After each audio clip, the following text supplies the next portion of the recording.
Smart দেবর এই যে happy birthday boy birthday boy. Video ক্লিপের প্রথম অংশ দেখি বুঝতে পারছেন কার বার্থডের এত আয়োজন। রান্নাবাড়ি হচ্ছে, এই তোর কাজিন কেক নিয়ে টেবিলে নিয়ে রাখতেছে, তারপর কেকটাও আস্তে আস্তে গলতে শুরু করেছে। গরমের তাপমাত্রা বেশি ছিল ওই দিন রাতেও। অনেক সুন্দর আয়োজন, অনেক মানুষ আসছে, বাচ্চারা এদিক ওদিক ছোটাছুটি করে অনেক এনজয় করছিল। এই তো আমরা বার্থডে বয়কে নিয়ে কেক কাটা শুরু করলাম। সে তো মঞ্চের সামনে যাবেই না, মায়ের কাছেই থাকবে। এখনো তো ছোট, তাই ও সবার সাথে এখনো মিশতে পারেনি, তাই ওর মায়ের কোলেই ছিল। আর ওর বড় বোন ওর ভূমিকা পালন করে দিয়েছে।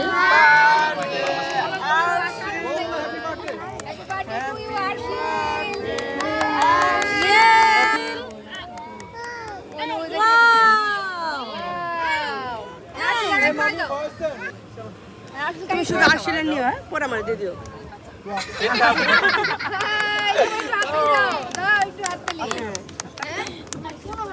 বেশি খাওয়া না, বেশি দিও না। বিশিষ্ট ড্যাশ ড্যাশ ড্যাশ না, তার কল্লা দেখানো যাবে না।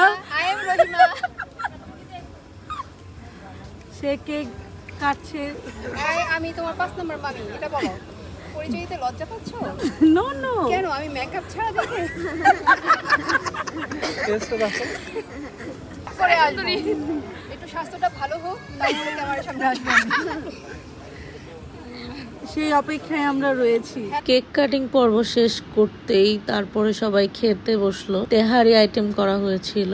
এখন সবাইকে খাবার সার্ভ করা হচ্ছে। আমাদের জন্য মুক্তা মামা খাবার রুমে নিয়ে আসছিল। আমরা ওই দিন আবার ঢাকায় ব্যাক করব, তাই আমরা তাড়াতাড়ি খাবারটা খেয়ে নিয়েছিলাম। এখানে ডিমের কোরমাও গরম গরম ছিল, মাত্র আনা হয়েছে। আমাদের জন্য আমাদের মামা কাঁঠাল দিয়ে দিয়েছে। কাঁঠালগুলা খেতে খুব সুস্বাদু ছিল। আমরা রওনা হয়ে গেছি মামার বাড়ি থেকে বাবার বাসায় যাওয়ার জন্য। ওইখান থেকে রাতে 2টা বাজে আমাদের ট্রেন।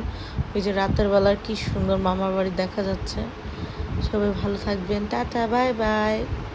চাঁদ মামাও আমাদের সাথে যাচ্ছে।